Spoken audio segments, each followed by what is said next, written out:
और चलिए बात कर लेते हैं देश के सबसे बड़े सूबे उत्तर प्रदेश की, जहां पर उपचुनाव को लेकर के सरगर्मियां बहुत तेज चल रही है। और ये उपचुनाव जो है 2027 में होने वाले उत्तर प्रदेश विधानसभा चुनाव को लेकर के सेमीफाइनल माना जा रहा है और 9 सीटों पर ये उपचुनाव हो रहे हैं। लिहाजा सभी राजनीतिक दलों ने अब तैयारियां कर ली है, कमर कस ली है। बिल्कुल, सबसे पहले आप जानते हैं कि सीएम योगी आदित्यनाथ की तरफ से बटोगे तो कटोगे का जो नारा दिया गया था, विपक्षी खेमे में उसको लेकर तड़बशली बहुत ज्यादा मचते हुए इस वक्त नजर आ रही है और विपक्ष इसकी काट के लिए नए नए पोस्टर्स हर रोज जारी कर रहा है। कैसे उत्तर प्रदेश विधानसभा उपचुनाव को लेकर के चर्चाओं का दौर काफी ज्यादा गर्म हो गया है, देखिए आप इस रिपोर्ट को।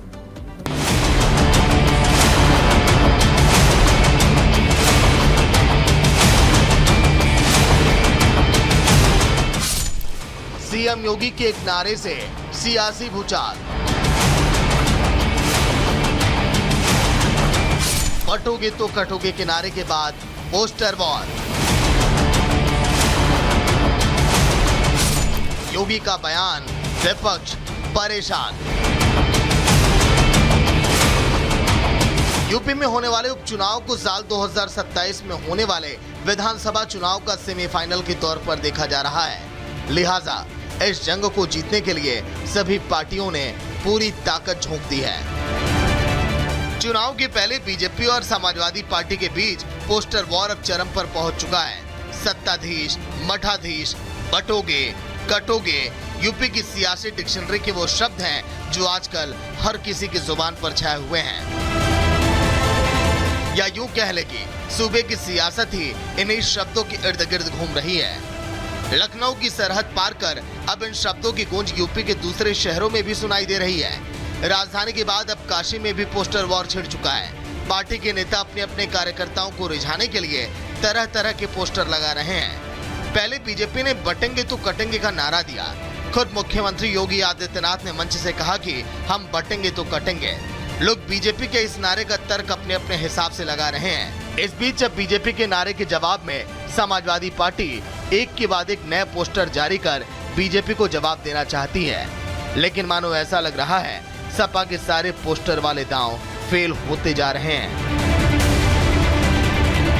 दरअसल लखनऊ में समाजवादी पार्टी के कार्यालय के बाहर लगा एक और पोस्टर अब चर्चाओं में आ गया है। इस पोस्टर में सपा मुखिया अखिलेश यादव को 2024 का जननायक और 2027 का महानायक सपा दफ्तर के बाहर लगे पोस्टर में अखिलेश यादव की फोटो के साथ लिखा है। इससे पहले अखिलेश यादव के लिए एक और पोस्टर लगाया गया था जो कि चर्चाओं में आ गया था। इस पोस्टर में सपा मुखिया को 27 का सत्ताधीश बताया गया था। इस पोस्टर में लिखा गया 24 में बरसा जनता का आशीष, दीवारों पर ये लिखा गया।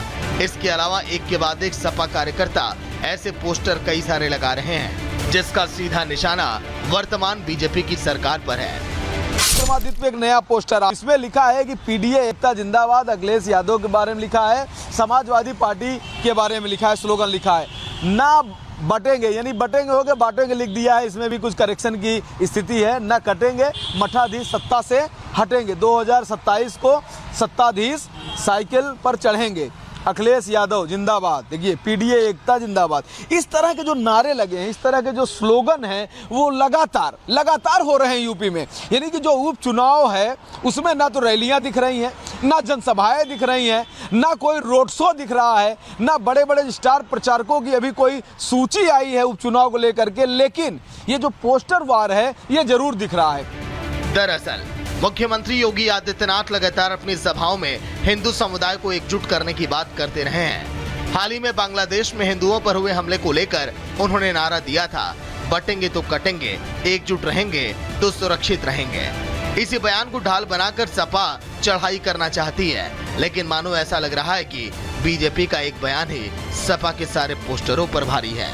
जैसे जैसे चुनाव की तारीख नजदीक आएगी, पोस्टर वॉर और जुबानी जंग और भी तेज हो चलेगी। बीजेपी जहां हिंदुत्व के सहारे अपनी चुनावी नैया पार लगाना चाहती है, तो वहीं दूसरी ओर अखिलेश यादव इस वार की काट खोजने में लगे हैं। उनकी कोशिश है कि मुख्यमंत्री के इन नारे की धार को किसी भी तरीके से कुंद किया जा सके। यही वजह है कि लगातार सपा दफ्तर के बाहर नए नए पोस्टर लगाए जा रहे हैं। इतना ही नहीं, पार्टी के सांसद, विधायक और प्रवक्ता भी लगातार इस नारे को लेकर बयानबाजी कर रहे हैं। Bureau report, Republic Bharat. Uttar Pradesh के बाद अब बात कर लेते हैं झारखंड की, क्योंकि झारखंड विधानसभा चुनाव को लेकर के भी बीजेपी ने जैसे ही प्रचार शुरू किया तो यहां पर झामुमो यानी कि जेएमएम और कांग्रेस पार्टी को घेरना शुरू कर दिया। प्रधानमंत्री मोदी की तरफ से कई मुद्दे भी वहां पर उठाए गए। बिल्कुल, और देखिए यहाँ पर बांग्लादेशी घुसपैठ का मुद्दा जो है वो बहुत ज्यादा सर चढ़कर बोल रखा है और ये गरमाया हुआ है मुद्दा। इसके अलावा इस बीच जो है प्रधानमंत्री झारखंड पहुंचे और सीधे सीधे जेएमएम कांग्रेस की गठबंधन को कटघरे में खड़ा कर दिया।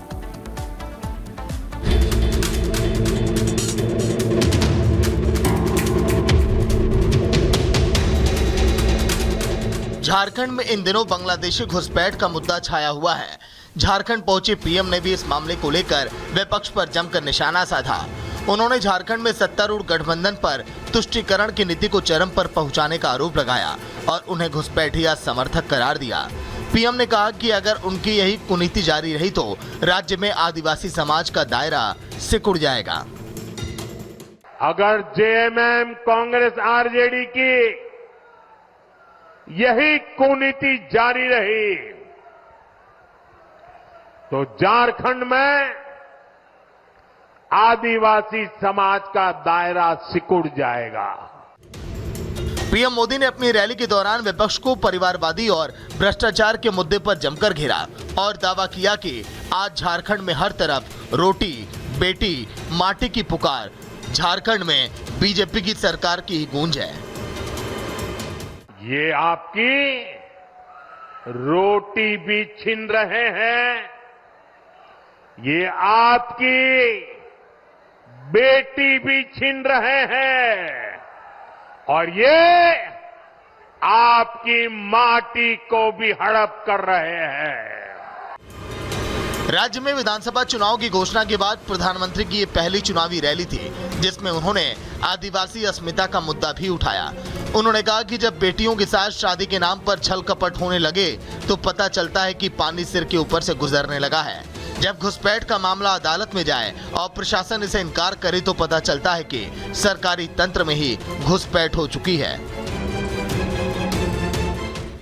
जब घुसपैठ का मामला कोर्ट में जाए और प्रशासन इससे इनकार करे तो पता चलता है कि सरकारी तंत्र में ही घुसपैठ हो चुकी है।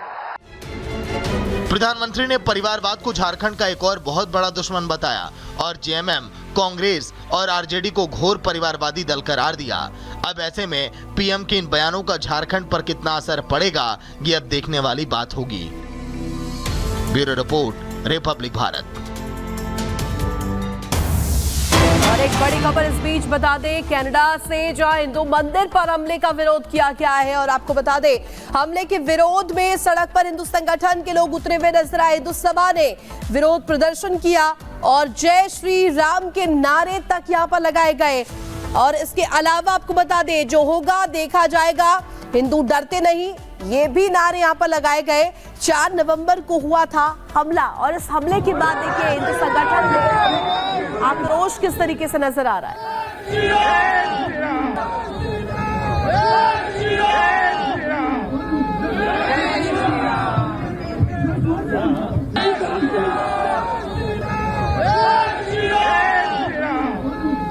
तो ये तस्वीरें आपको दिखा रहे हैं, ये एक्सक्लूसिव तस्वीरें किस तरीके से हिंदुओं को टारगेट पर लिया जा रहा है और इसके विरोध में अब हिंदू संगठन के तमाम ये लोग नजर आ रहे हैं। नारे आप देखिए किस तरीके से लगाए गए।